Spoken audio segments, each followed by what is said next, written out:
Hi friends, Ram Ram तुम्हाला सगळ्यांना. जय महाराष्ट्र. कसे आहात तुम्ही सगळे? मी मजेत आहे. माझा एक मित्र होता. तो काही दिवसापूर्वी वारला. मरावं असं कोणाला वाटत नाही, पण काही कारणानं त्याच्या मनात काय होतं कोणाला काही समजलं नाही. तो मलाही कधी सांगितलं नाही, पण मरायचा विचार करत होता सारखा. मी बरेच वेळा त्याला सांगितलं, की "बाबा मरू नको, मरण्याचा प्रयत्न करू नको. जीवन चांगलं आहे, जीवन जगण्याचा प्रयत्न कर." पण तो कधी माझं ऐकलाच नाही. शेवटी आपण त्याचा जीव वाचवू शकलो नाही. तो आत्महत्या करून मरून गेला. तो जेव्हा मेला त्याच्या मनातलं दुःख मला थोडंफार समजून आलं. त्याच्यातले काही ओळी माझ्या डोक्यामध्ये शिरले. मला वाटलं ह्या गोष्टीवर काहीतरी लिहावं. तर काही गोष्टी तुम्हाला ह्या ओळी तुम्हाला सांगतो मी.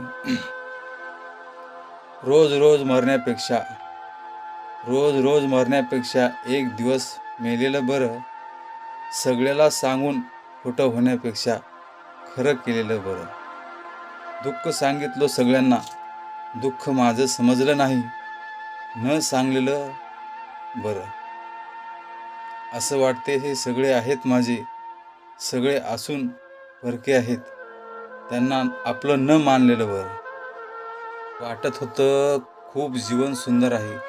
वाटत होतं खूप जीवन सुंदर आहे आणि बरेच काही दिवस जगावं. जगायचं काही उरलं नाही. त्यापेक्षा एकदा मरावं.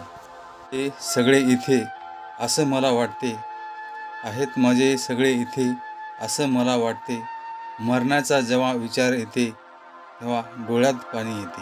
मित्रांनो, असं आत्महत्या करण्याचा कोणी विचार करू नका. जीवन सुंदर आहे, खूप छान आहे.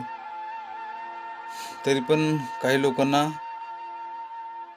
जीवन त्यागा वाटते. त्याला सहन होत नाही. त्याच्या डोक्यावर परिणाम होते. आपल्या जवळची माणसं दूर होतात. त्याला प्रेम करणारं कोणी नसते. जीवनावर प्रेम राहते. आपण आपल्या माणसावर प्रेम केलं, आपले माणसं आपल्यावर प्रेम केलं की मरावं असं कोणालाही वाटत नाही. आपले माणसं दूर केले की आपल्यालाच दूर व्हावं असते.